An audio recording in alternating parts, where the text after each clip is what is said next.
All right, check this out right here. I'm going to be reading from the King James Version. All right, this is the Pastor Anderson approved Bible.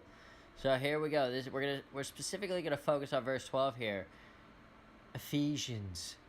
For we wrestle not against flesh and blood, but against principalities, against powers, against the rulers of the darkness of this world. Oh, it says right there, the rulers of the darkness of this world, against spiritual wickedness in high places.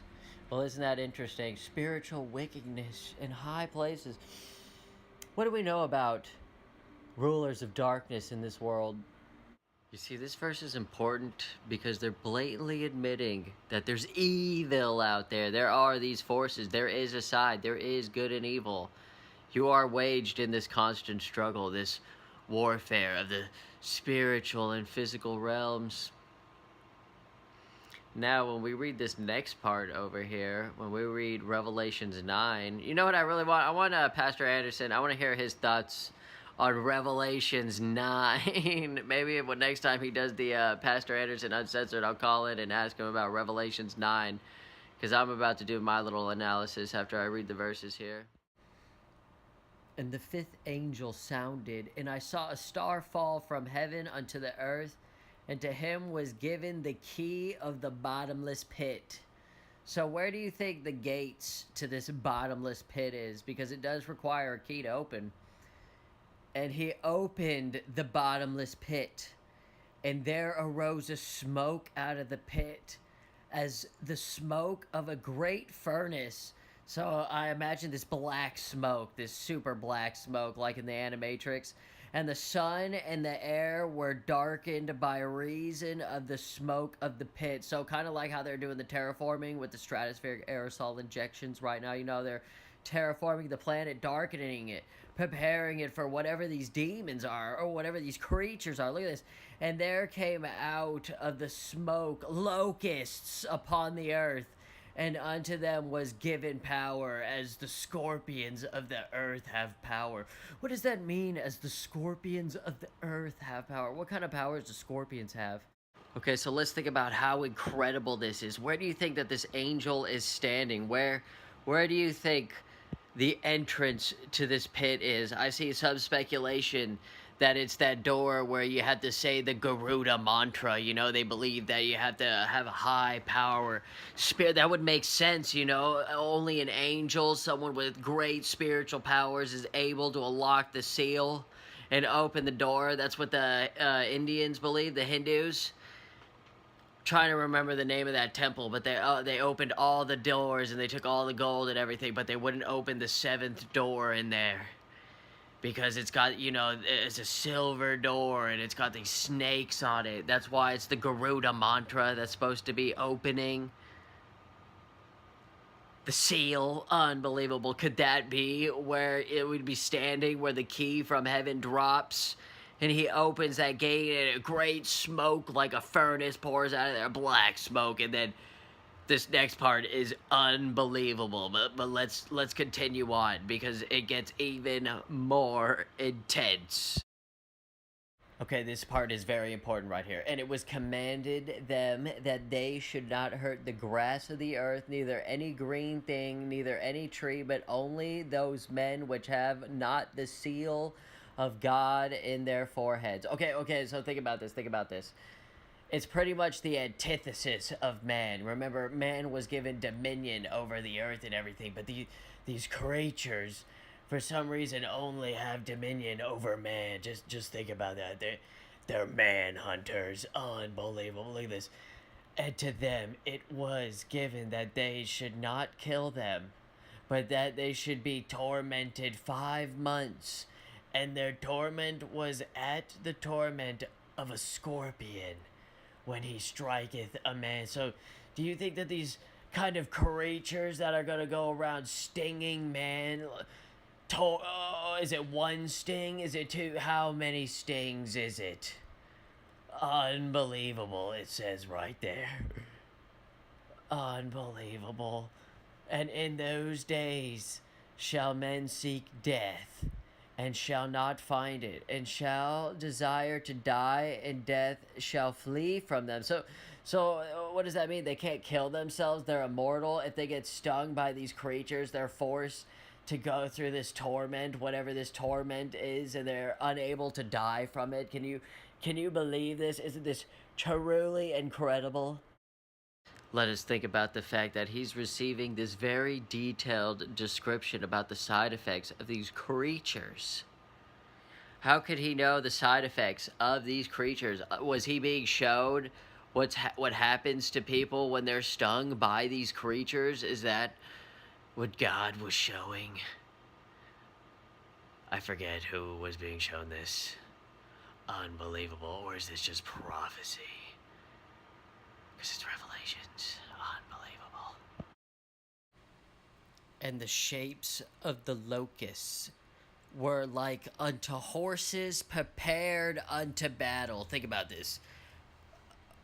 And on their heads were it as crowns like gold, and their faces were as the faces of men. You know what this sounds like to me?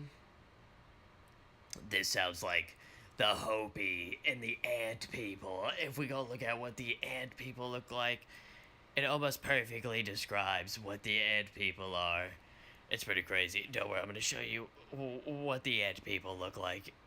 Here we go. Check out the ant people right here. Yes. Yes, these are the ant people. Notice the features right there. Pretty incredible. I mean, look at this right here. It says, and they had hair as the hair of women. That's interesting. So they had long hair. And their teeth were as the teeth of lions. What does that mean? Does that mean that they were super white and sharp and could you imagine that? So they have long hair. It's not really specific on the color of the hair, but their teeth were that as the teeth of lions. So super sharp, super pointy, pretty incredible here. And look at this, it describes battle features, and they had breastplates as it were breastplates of iron, and the sounds of their wings was as the sounds of chariots, as many horses running to battle. Are these locusts? Why do they call them locusts if they say that their shapes are that of horses going into battle? I mean, I could get that almost sounds like if they're centaurs, right? Wouldn't that mean that they're centaurs because that they have the hair of a woman, but they have the teeth of a lion? I mean, just think about this description here for a second. That they have the hair of a woman, the teeth of a lion. They're the shapes of horses wearing armor going into battle. Very detailed description here of these creatures. Think about the sounds, too. They say that the wings, that they got wings so they can fly, and the flaps sound like horses pulling chariots running it. Can you imagine that? What kind of like beat or noise is that? Has anyone tried to replicate this kind of noise that men are supposed to fear? Isn't it truly incredible how men are supposed to fear these creatures? Look, they even have a leader. You know, Abaddon, like in all the Lord of the Rings and stuff like this, is a real person. He's there.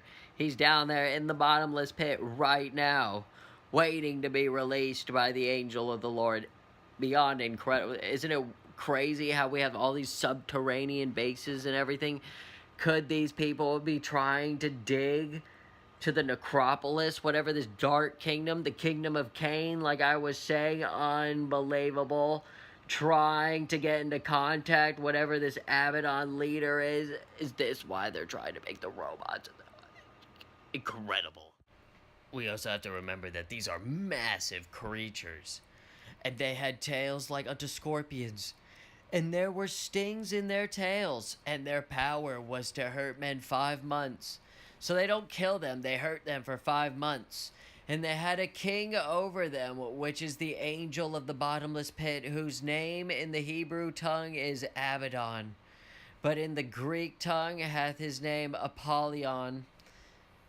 One woe is past, and behold, there come 2 woes more hereafter.